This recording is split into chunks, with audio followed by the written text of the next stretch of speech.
And so I got really good at getting seated, but it took some time. It takes practice. It takes a ritual. It takes a nurturing of that for you to get quiet enough to hear yourself.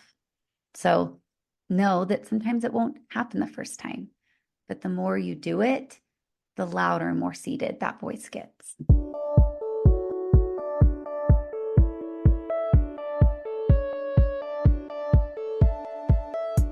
So you want to make an impact. You're thinking about starting a business, sharing your voice. How do women do it that handle motherhood, family, and still chase after those dreams? Well, listen each week as we dive into the stories of women who know. This is Call Me CEO.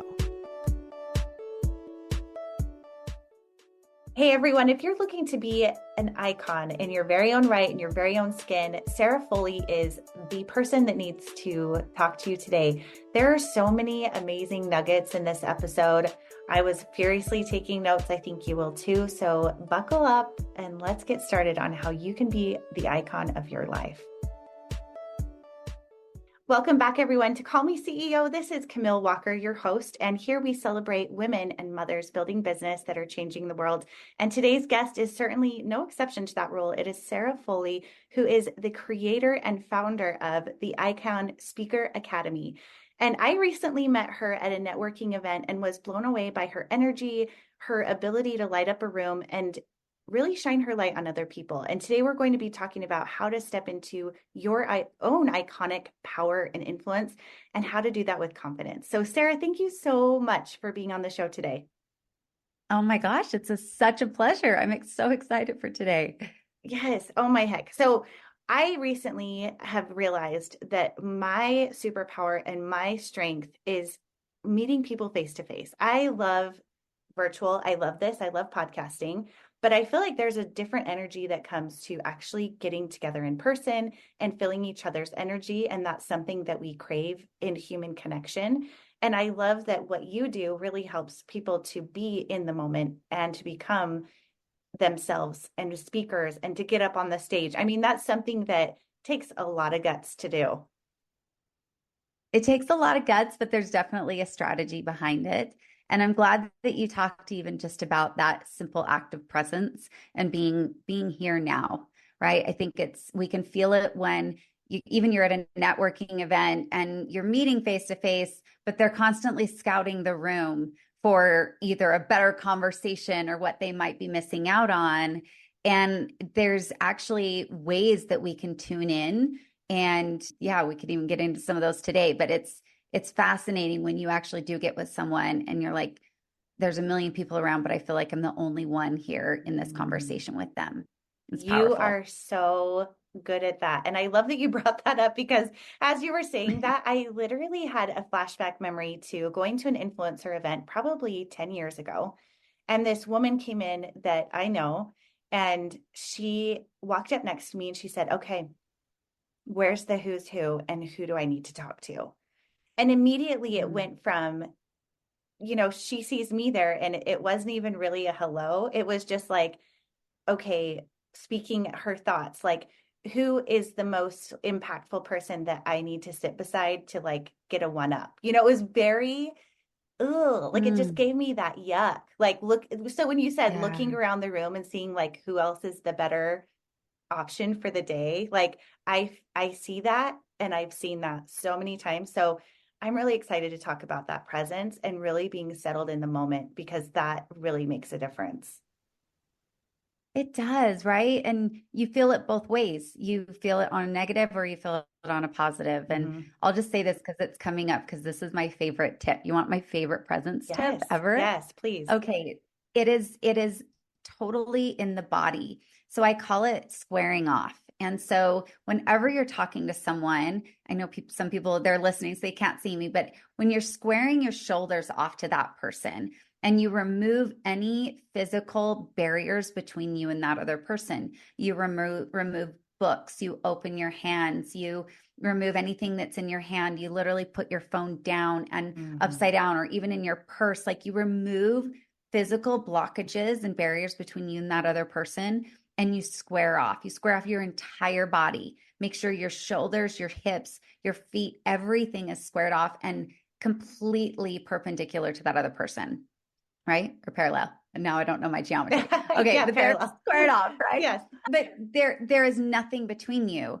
And Mhm. then you truly look into them. You get super, super present. And all of a sudden, you're going to see this like shift in them, this relaxing, this, okay, I feel seen, I feel heard. And like I said, even if there's a million other people around, they're going to feel like they are the only one that exists. And you can also do this from stage, that when you can feel it from a speaker perspective when they're doing quote unquote eye contact, but they're just scanning the room. It's like just Mhm. scan, like tractor beam. They're not even landing on anyone. And I learned this from Simon Sinek. I was watching something about him long ago. And he said, if you can land on one person and literally finish an entire sentence holding one person's eye contact, and not only does that person feel seen, but now it literally will draw in everyone else in that audience. They'll completely tune in, they'll lean in because they'll be like, what am I missing there? Like there is something there. This must be important. And they're going to lean in as well. So you can do it from a big perspective from stage, and you can also do it one-on-one in networking or the biggest one is with your kids. If you can square off and get at their level, oh my gosh, it's going to do wonders for those relationships. Yes, I love that you said that because immediately I was thinking kids. And then I also think about watching people on stage where it almost feels like you then become a part of a personal conversation where if that speaker is Mhm. looking at someone and speaking with them, you're like, oh, like she's speaking to her, but she's also speaking to me. It just kind of makes it more Yes. intimate and less to the masses. I'm talking to no one, where it's Yep, this. So I exactly. really believe that. Now that you say that, that's an interesting way to look at it. And I'm totally getting ahead of myself because Sarah, please tell us a little bit more about yourself, your background. Where did you grow up? Tell us a little bit more about that and how you got into this idea of sharing and growing people in themselves and on stage. Yeah. So my entire life, I have been drawn to the stage. There's something about it, even like a microphone or getting mic'd up, like that whole process. There's something really magical for me. And it's been in my blood. My parents were performers, they were musicians and singers. And so the stage life, it always just felt very much part of who I am. And growing up, I just couldn't wait to become 18, 19 and move from Salt Lake City, Sandy, where I grew up, and I wanted to move to LA and Hollywood and become an actress. And my dad instilled in me to make sure you've got a good job to pay the bills while you go chase your dreams. So I became a massage therapist and ended up getting recruited at a spa in Palm Springs, which I thought was okay. We're getting close to LA, right? Mhm. And I would drive back and forth and do auditions all the time in LA. And I ended up landing an audition for a brand new show right there in Palm Springs. And it was called Palm Springs Edge TV. It was Sarah D back in the day. I wasn't Sarah Foley. And it was like Entertainment Tonight for Palm Springs. And I got to go to fashion shows and concerts and all the art Fun. gallery openings, everything that was entertainment wise, and do interviews and hear people's stories and talk to the artists and the musicians and hear the fashion designers of what went into the line of clothing they're putting out. And I got to hear people's stories. It was so beautiful and so fascinating. And life, so it's like, how do you sum this up? But life ended up bringing me back to Salt Lake. And I did the television show there for about 9 years, 8 or 9 Wow. years. Yeah. So I did it for quite some time and loved every bit of it. And that's where I really got very much knowledge of the power of networking and power of relationships and Mhm. actually nurturing relationships, not just like your friend did, where they just get to the event and they want to speak to the biggest and greatest, but it was speaking to the people there that were seeing the art gallery opening and hearing their stories and all the different things. So I just got really well versed on storytelling and camera work. And it was a brand new show. So I also sold the segments, did my own hair and makeup. I wrote the segments. Oh my gosh. Sometimes set up my own camera and film this. We just did everything A to Z. So I got a lot of knowledge behind and in front of the camera. And life ended up bringing me back to Salt Lake City. Long story short, something about the TV industry felt, maybe it also goes back to the conversation your friend had, where it was just like, who do we got to step on to get ahead? And I didn't love that. It started to feel kind of superficial. And so I came back to Salt Lake. I ended up going back into the spa world, becoming a spa director and working my way up there, which is where I actually learned how to run now a business, because I got to run a full department. I got to understand finance. I got to understand marketing. I got to understand, managing a team and team of massage therapists who are very emotionally driven, and, just starting to understand this big scope, not only of the television world, but also the business world. And it was, now looking back, how perfect all of that truly was for my life. And while I was there as a spa director is when I ended up getting into an ATV accident. And that absolutely flipped life upside down. I was going on a trail. My boyfriend went on ahead to make sure it was okay. He was on a four-wheeler as well. And his friend called me up the hill saying it was clear, not knowing that my boyfriend was coming down to let me know that it was. Oh. And in order to avoid a collision, I ended up going off the trail, hitting a ditch, flipping, and it was instant paralysis. And so life as I knew it, everything about my life was either put on hold or flipped completely upside down. And it was this reclaiming of myself, a very long journey. I'm still on it, I feel like today, but trying to get back to who I was, but that person was long gone, right? We still had all of her memories, but she was gone. And this is where I started to understand how in control we actually are of creating who we are. And I, in a stroke of genius, now I say genius, but it was such a silly little thing back in the day, when I decided to start a blog kind of showcasing just the journey through the recovery. And I knew that my words had power. That was kind of all I knew around personal development. And so I thought, okay, if my words had power and I want to walk again, well, then I got to start calling myself vertical. And I started calling myself vertical blonde. And this name for myself, which I now call my iconic identity, she was what I call me at my fullest potential. But I named her. I gave her characteristics. I decided who I wanted to be through this, instead of reacting and responding to the circumstances, which for a while left me extremely depressed, broken, suicidal, alone, like all the just really hard feelings. And I started to decide, no, I am meant for more. There's got to be something here. I started to find the lessons. I started to find the growth. I started to follow the clues. I started to follow my heart. I found a beautiful, I called her my medicine woman therapist. And she, at the beginning of every session, she would just have me close my eyes and ask, what part of you needs you right now? And I started to tend to the different parts of myself. And it was through that journey that I really understood there was some power in this creation of myself. There was something to be said of this. And people started to ask me to share my story, which then I got to bring back my love of television and stage and all of that. Like that started to come back into life. And then through that, other people said, well, how do I share my story? Can you help me share mine? And that's when the business side started to come back to life. And so now I've got this beautiful platform. I've got such a message in the mess kind of thing. I've got the purpose in the pain and all the cliche things you hear, but it's so true. So true. I truly found, that everything had a purpose. And it was this choreographed dance of my life.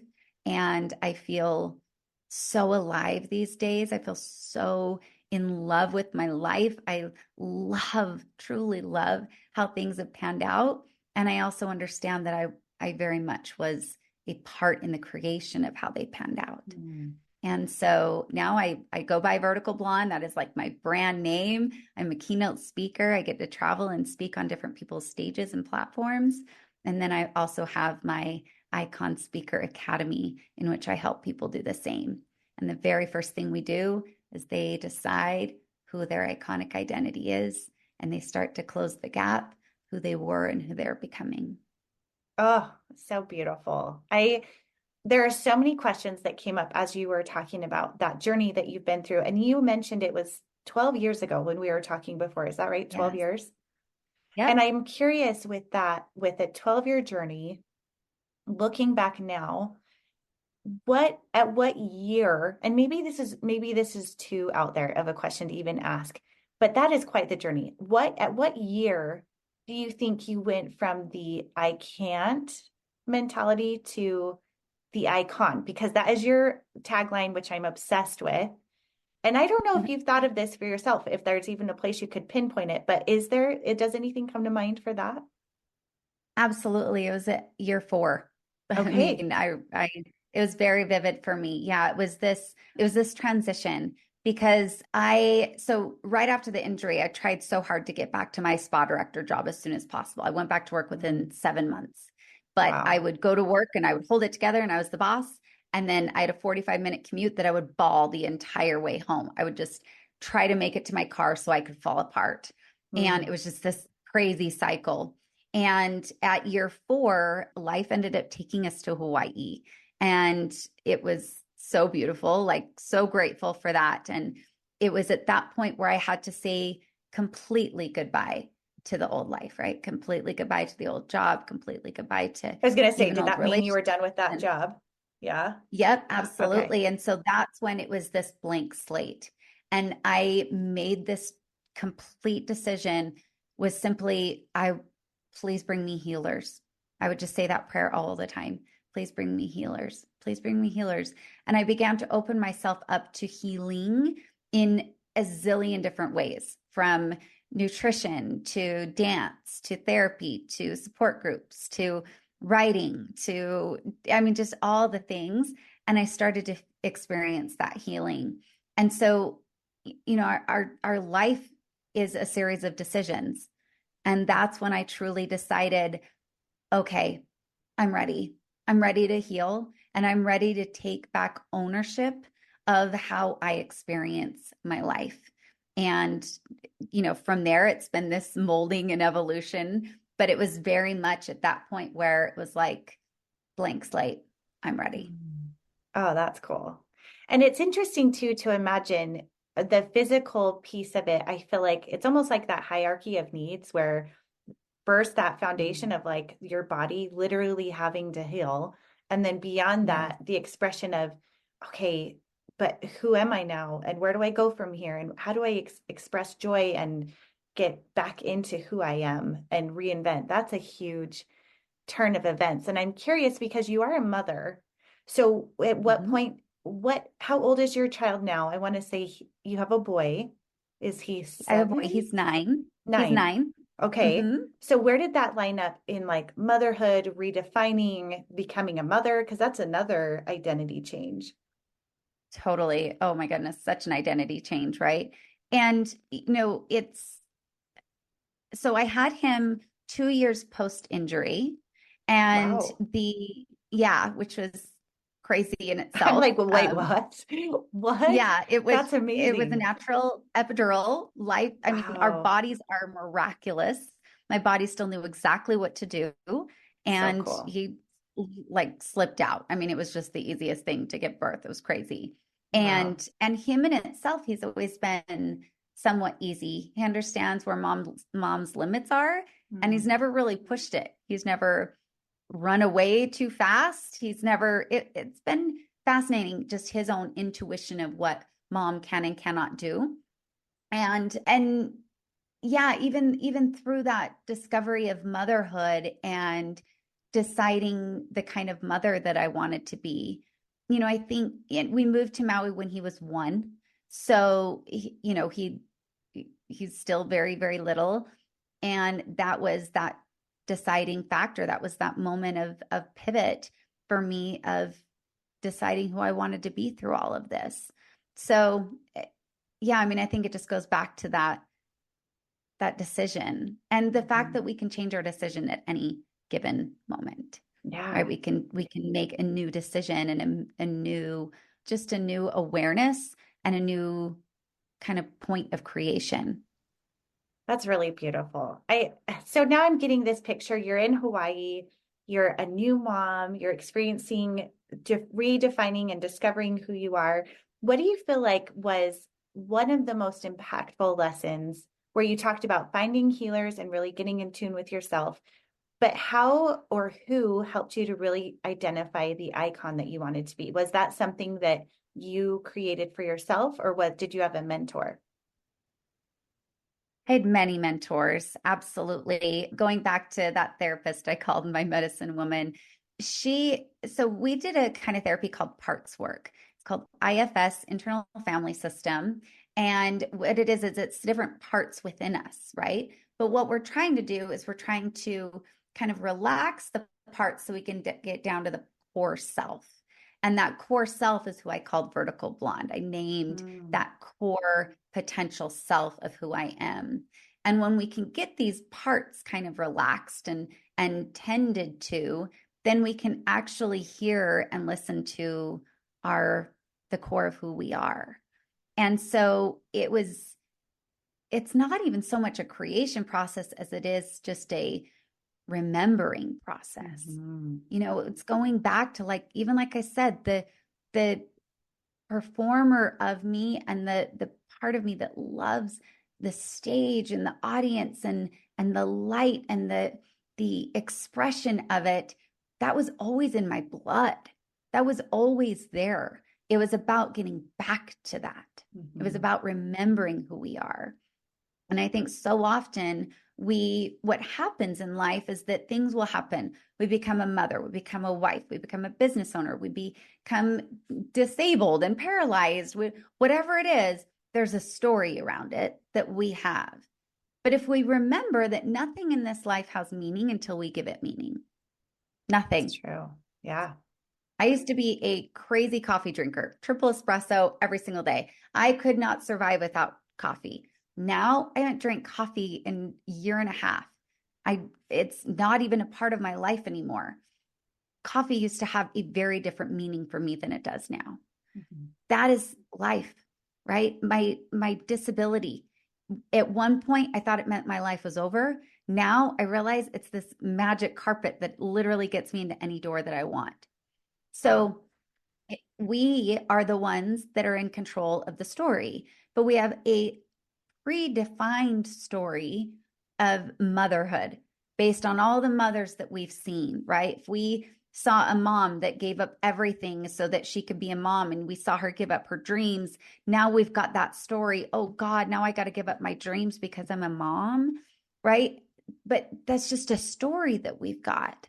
So the story is the most important thing, that if we can understand it's just a story and we can rewrite the story, but the most important part is the version of ourselves that's writing the story, Mm. right? The Yeah. scared, broken part of us versus the iconic part of us. We're going to get a different dialogue in that story.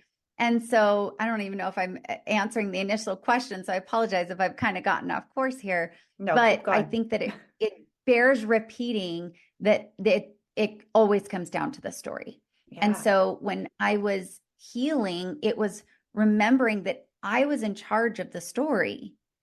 And I simply had to get to the root of what I thought things meant for my life. And initially when I very, very first started therapy, her very first session, she said, "What part of you needs you right now?" And it was the feminine part. It had been years since I felt feminine and sensual and beautiful and flowy and creative. I missed that part of me. And so that part needed me to take action to get that part back. So I started dancing. So I started doing things that actually brought that part back to life. I worked with this artist who drew and painted the most incredible sensual and feminine paintings. and she painted me. She gave me my ultimate fantasy, which was walking on the beach, and she painted me walking on the beach. So it's one, listening to yourself, two, understanding that it's just a story, it can change at any time. But then three, and the most important part, is taking action based on the iconic version of yourself, the potential version of yourself, not the part that's still retelling that old disabling story. Mm-hmm. I would love to know, for people who are really trying to tap into the iconic version of themselves, what are some questions or some exercises that you have someone do to step into the idea of who that person is? Yeah. Oh my gosh, it's my very favorite. This is what I do for every single keynote. This is what I do with all my clients. Before we get them on stage, this is their first and foremost exercise. And it is simply going through this remembering process, like I said earlier, of think of you at your fullest potential. You at your fullest potential. You lift the lid of limitation. You lift the lid of what you thought was possible. You actually go deep and you say, who am I at my fullest potential? What do I love? What do I see in other people that I long for, that I crave, that I lean into, and say, God, I wish if only I could, right? It's those kinds of questions that you at your fullest potential, who are you? And who could you be? Who are you meant to be? Who are you meant to become? And you get people writing, and initially it'll be like, I'm empowered, I'm happy, they're kind of surface level. And then you just keep them writing. No, really, who are you, your fullest potential? What truly lights you up? What are the things that make you so unique that it's been a while since you've actually given yourself the space to dream that way? What are the dreams that come to mind when no one else is around, right? The things that you, oh my goodness, heaven forbid, I would never tell anybody else that this is actually a dream of mine. A girl said one time it was like she wanted to do, what was it? It was like crazy fashion with country line dancing or something. It was like such a beautiful mixture that was, I'm like, yes, I can totally see that for you. But it's what is the things that absolutely light you up? Maybe it's singing, maybe it's fashion, maybe it is acting, maybe it is writing, maybe it is just simply being a more present mother and how important that is in your home, right? Like, what if you actually gave yourself permission to be it all, to do it all, and without this feeling of dread that it's actually going to take away? What if it actually was meant to fill you up? And I think that when we get fully in that alignment, actually, I know when we get fully in that alignment, that it actually gives us energy, even though it's requiring more of us because it's aligned. And I think the most heavy and draining energies are obligation, people pleasing, doing it because we feel like we should. I've had so many conversations with their people, and they're like, Call, I'm totally chasing that dream as soon as my mother dies because she would never be able to handle it, right? Like, it's these conversations of like, if only, but they've got these obligations and these shoulds, and oh my God, what would these people think around me in my life? Like, just there's just no way that they could in their current conditions. But you brought up something so powerful, which is the hierarchy of needs. And unfortunately, right, we've got what? Food, water, shelter, the basic physiological needs. Then we've got safety. And then above that is belonging. And if we do not feel like we belong, that we actually feel safe in a space of people to take the risk, we will never get to the top of that hierarchy of needs, which is our self-actualization. So it is vital to your dreams that you have a space where you feel safe to take the risk. That is it. That is the core, and the reason why I'll never do anything that's like just a pre-recorded, go do this on your own, because guess what? You're not going to do it on your own. I have to create the safe container so people can actually start to take the risk where they feel safe, where they feel like they belong. Like when we start my academy, that once the door's closed, the door's closed. no one is allowed in or out. Well, they can go out if they feel need, they need to, but no one else is allowed in because the container needs to remain very sacred. And once Mm. it does, it's amazing how these people feel confident and ready, and they feel like they actually can go after these dreams and aspirations because they've got a space where they feel safe to take the risk. Mm. And then it starts to trickle over into their lives. Then it starts to trickle over so they can do it from stage or wherever they want to do it from. But that belonging container is, you can't go from I can't to icon without a space to do it in. That is so fascinating. As you're talking about this, I thinking about friends and family and the ideas of what people think we should be or what we think they think we should be can hold us back. I know that from looking and even reading a lot of people's deathbed confessions where they would say something like, I regret worrying so much about what Sally down the road thought of me when they weren't thinking about you. Like there's so many times that in our own head, we create these scenarios or this fear-based action that leads to inaction of really not chasing after those dreams. So really creating that container of safety where you feel like you can do that. I'm curious for if you ever speak to youth, because I'm thinking about teenagers right now. This is obviously with adults too, but how would you suggest that teenagers can feel safe because belonging is such a strong force of action, I can't stand out. Do you have any advice for that for teenagers? Do you ever speak to them specifically? Yeah, golly. I mean, I would honestly have the exact same kind of conversation Mm-hmm. and just use different examples. But, I think about this a lot with even my little boy, Yeah. and you go around the kids where you have things in common, but then you start to kind of mold the people around you. And so the biggest thing is understanding and doing this work in private, right? Like asking yourself, who am I at my fullest potential? Doing it without the outside world first. You doing the writing exercise and getting in tune with that first, and then asking yourself, where am I going to find more people like this? Mm. Versus looking for the people first and then the the environment second. You want to look for the environment first, Yeah. right? And then you understand that that's where you kind of find your people.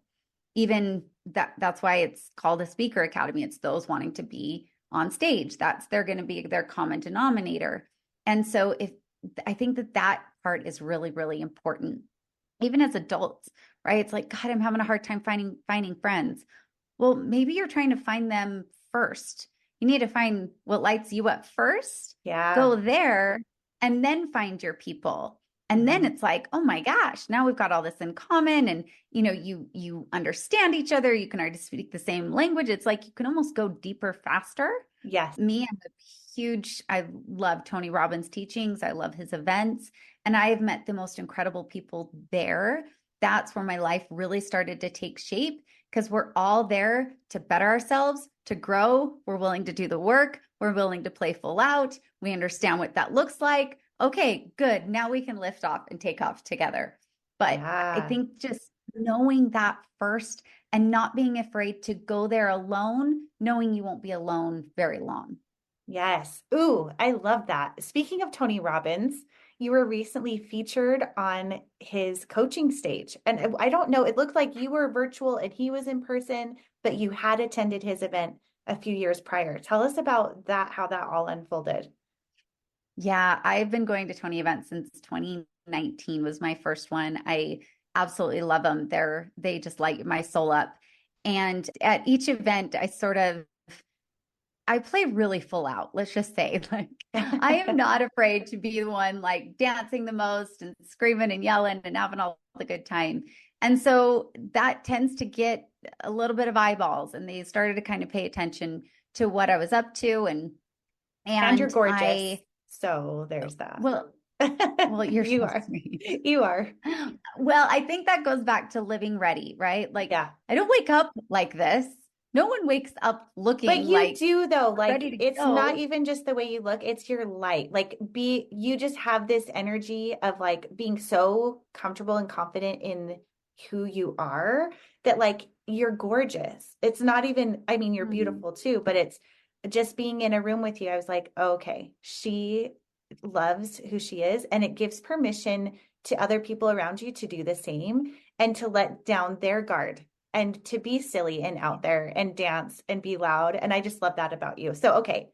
Sorry for interrupting, but I just had to add that in. That's okay. I love that because I do believe that. I think our energy is our currency. It Yeah. is truly how we transact with life. And I have this philosophy of living ready, of I live ready and in anticipation of my biggest opportunities happening every single day. And when I do that, my energy is it's outward, it's ready, it's lit up, it's on fire because I am doing the work. Nothing is Mhm. super like surface level for me at all. It's always deep. So thank you, first of all, for saying You're that. I welcome. appreciate it. But I went to his business mastery event, which was virtual a couple of years ago. And, I wanted to be one of the people that asked one of the final questions, like getting a moment to ask your question directly to Tony is a big deal. So I literally went into the garage. I got my pom poms from high school and I'm like shaking them at my screen. I'm like, I'm going to get the attention, right? So I'm here, I'm loud, I'm all the things. And they called on me and they said, what is your final question? And at that point, I just said, how do you know what your next step is when you feel so small and the vision and dream feels so big? Like Mhm. my dreams feel so big and I just feel tiny sometimes in comparison to them. And he gave me such beautiful advice. He said, well, because I said, I know one day I'll be on that stage with you. I'll be one of you. And he said the most beautiful thing. He said, that's where you're wrong. You already are one of us. But it's not that you want to be us, you want to be you.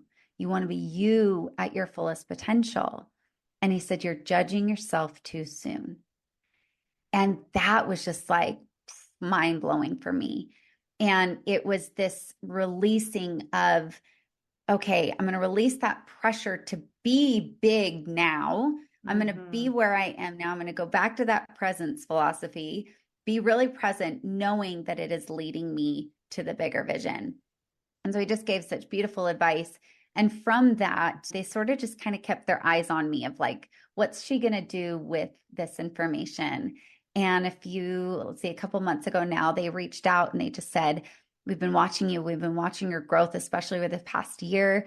And I talked about how I'd use his business philosophies in order to do that. And they sent the film crew out and they filmed me in the story. And my only request was that I got to feature my students, my icons in that video. It was really important to me because I knew that not only am I teaching, but I'm learning. And when you're a leader of anything, it's amazing what happens to your own growth. Like if you want to grow in any area of your life, lead others in it. If you want to be a better mom, lead a mom group. You will inevitably grow in your ability in motherhood. If you want to be a business owner, lead a meetup of other business owners. Watch how you grow. It's insane. And so I know that I wouldn't be where I am without my students and vice versa. So we've definitely got a beautiful bond there. But yeah, they featured it on his virtual stage and he did a really great business, they called it business accelerator event. And it was a phenomenal experience. It was absolutely beautiful. The people that have come into my life now because of that thing airing have it's been beautiful. So yeah, I feel so So grateful. cool. Oh, that's so awesome. I love that. That you already are that person. It's just judging yourself too soon. I think that that can apply to so many different fields and experiences where we all are just at different parts of our journey and to be okay with that and that it doesn't have to be everything right now because we too need to give ourselves the process of growth and that takes time. Yeah. And I think that we'll only get what we're truly ready for. Hmm. Like we will only get because going back to that living ready philosophy, I'm only going to see the opportunities that I'm actively looking for. Mm-hmm. And if I instinctually feel like I'm not ready for one, I'm not going to open my mouth. I'm not going to open the door. I'm not going to turn to the person and have a conversation. I'm going to block it. So Yeah. we will only get what we're ready for, that we're willing to open the door, open our mouth, have the conversation. And if you're willing and if you're ready, like watch out. So the deeper and more intentional you are about doing the work, not even faster, but more intentional you are, the more that you can get yourself ready for those Mm, opportunities. And I know that that's why this year in particular, things things took off very, very quickly as soon as those decisions were made. that is so powerful. What would you say to the person who's listening right now and thinking, I just am lacking the confidence of even knowing or showing up as that person, or even thinking there could be more, that maybe they're just down on their luck or health or concerns with family or whatever. I mean, we have our excuses, we have our reasons, we have our situations, whatever they may be. What would you say to that person who is just wanting to gain even an ounce of confidence to take that step forward? I think that's a beautiful question. I'm going to pose it in the way that it was given to me. There was a point where this was somewhat around that time of me asking the question and being a blubbering mess with Tony. I was bawling and just emotional. And a friend of mine asked, he said, "You're kind of all over the place. Like you're doing a little bit of that, you're doing a little bit of this. Like, what do you really want to do?" And it was a permission slip for me to actually be honest with myself. So I would ask that person, "What do you really want to do?" And when my friend asked me that, I said, I want my whole life to be about speaking. I want to share my story. I want to do it well. I want to be a keynote speaker, a respected keynote speaker. And he said, "Then do that, but really do that." And it was a twofold, right? It was, what do you really want? And now give yourself some accountability and ownership to actually do it, to really do it with your whole heart. Stop dilly-dallying, stop dabbing your feet into all these areas. Like really give yourself some focus and some intention of what you truly want. Now, it may take some time to quiet the mind enough to actually hear what you really want. We going back to the shoulds we talked about earlier and the Mhm. obligation, like they get loud. Those are loud and Oh, they've been yeah. on repeat for a long time. But if Yeah. you can get quiet, I'm a firm believer that like our mind has chatter, but the reason that we have this beautiful brain is for strategy, right? Mhm. But the knowing comes from deep within. It comes from our gut. Like it comes, Mm. you ever notice that sometimes you'll actually hear it from a different place in your body? Feels Mhm. lower, feels more rooted, right? And the Hawaiians call this your na'au, your N-A apostrophe A-U, your na'au. It is your deepest inner knowing. It is your seat of thought, and it Mm. resides in your gut. So I would remind you, I like to say, get seated in your thought, get seated in who you are, get close and get quiet, right? Quiet your mind. Your mind is meant to get you the actionable items. The mind is not meant for those deep decisions. Your gut is, your deepest inner knowing is. So get quiet with that. And that's why I loved, I didn't miss a therapy session for about 5 years, every single Friday. It was sacred for me. And every single time it was, what part of you needs you right now? And so I got really good at getting seated, but it took some time. It takes practice. It takes a ritual. It takes a nurturing of that for you to get quiet enough to hear yourself. So know that sometimes it won't happen the first time, but the more you do it, the louder and more seated that voice gets. Oh, well, that's good homework for us all to ponder on as we're listening to this. I love that, to really get seated and to get quiet, especially with the fast pace of world that we live in and so many distractions. And that takes work, that takes effort, and that takes intention. And I love that you laid it out that way. That's awesome. Well, you have an incredible event coming up in September, and it is tell me the name of it, tell me the name and tell So it's us called about it. yes, it's called the Icon Live. Icon I Live. am obsessed with award shows in Hollywood. I love the Oscars. I love these moments where people really get to come and play full out, right? Mm, So that was my whole intention of this event of what if we created the Oscar style event for personal growth? And so we've got an entire red carpet experience happening where everyone coming is meant to feel like a star, meant to feel like an icon. This is where you go to find your people. Let's just say that, like I talked yeah. about earlier. So coming in, everyone is truly meant to play full out, and that is the standard. And it's amazing the personality that can come out when people are dressed as their most iconic self.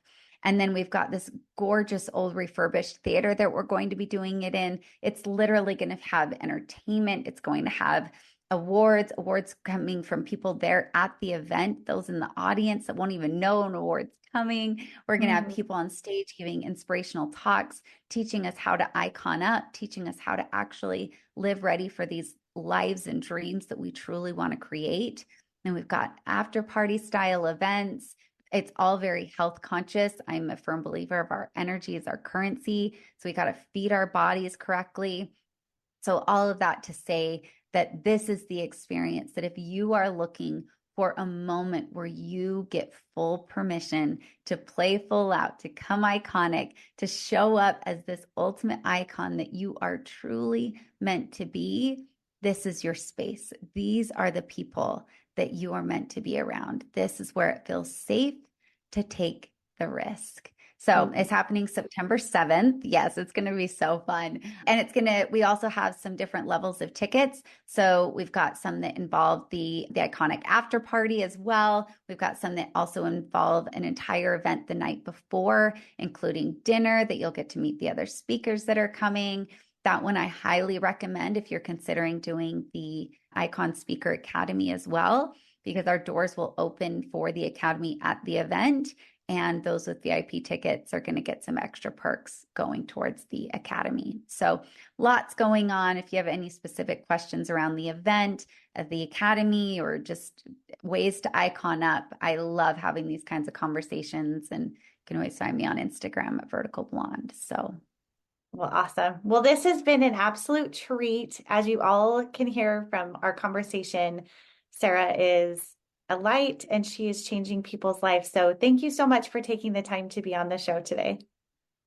you're so welcome. Thank you. I can't wait to see you at the event too. It's going to be fun. Yes, I'm excited too. What am I going to wear? What are you going to wear? That's the best part when people, it's like the transformation starts as soon as you get the ticket because you're like, okay, now I got to get the outfit. Like the outfit is key. Yeah. Ooh, that's so fun. Well, thanks again. And thank you everyone for tuning in. Make sure to follow, leave a comment, and share this episode if it meant something to you and could impact the lives of others around you. Thank you so much. And we'll see you next time. Hey, CEOs, thank you so much for spending your time with me. If you found this episode inspiring or helpful, please let me know in a comment and a 5-star review. You could have the chance of being a featured review on an upcoming episode. Continue the conversation on Instagram at Call Me CEO Podcast. And remember, you are the boss.